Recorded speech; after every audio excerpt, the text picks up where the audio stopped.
Jacksonville has grown tremendously over the past few decades into what is now a bold new city that holds great promise for the future. From the early years of consolidation to the present day, the city has come a long way. What makes Jacksonville so special are its sunny beaches, scenic waterways and pristine conservation areas.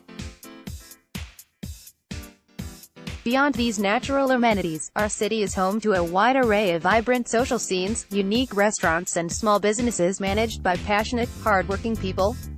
Despite the many positive qualities that make Jacksonville wonderful, an untapped resource sits at the heart of our city. Just as the St. Johns River ebbs and flows, so has urban development in downtown Jacksonville. While areas like Jacksonville Beach and Five Points continue to develop economically, with community events, nightlife opportunities and new shopping attractions on the rise, downtown Jacksonville seems to remain in the dark after the sun sets. If we wish to mirror the qualities that make other cities special, we must first recognize that a cohesive Jacksonville should include a downtown area that is fun, exciting and worthy of a commute.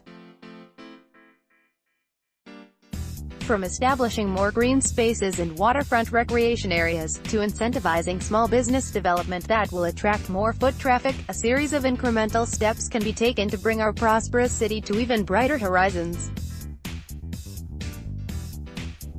Those concepts seem feasible at first glance, but none of these changes will ever occur unless fiscal norms are reformed. Beyond the waterways and sunshine that we love so much, our city is also home to one of the lowest millage rates in Florida.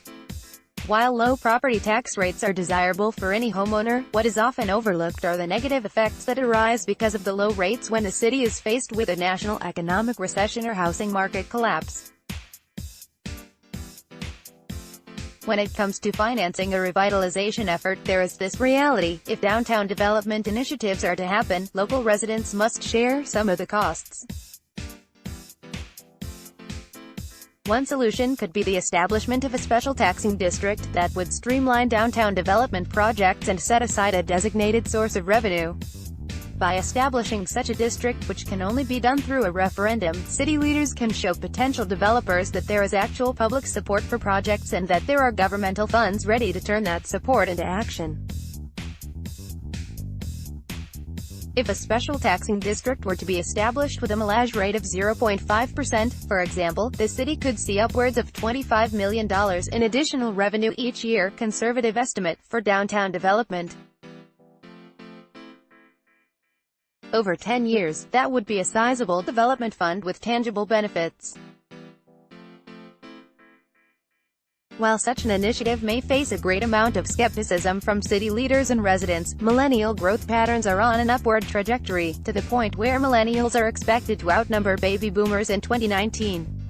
We must acknowledge that our city is now home to a young, energized demographic ready to tackle future development challenges with newer, more forward-thinking strategies. If we wish to change the future, we must start with a vision, and integral stakeholders in that vision are the leaders of tomorrow.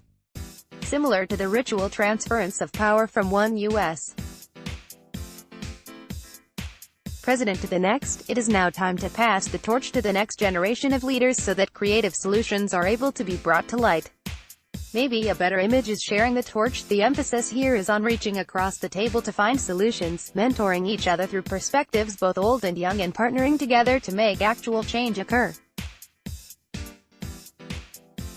Such a sharing of the torch is no simple task, for it requires community dialogue, engagement and collaboration on matters of serious concern, but if we start now, the tide can begin to turn. John Lahab is a graduate teaching assistant in the political science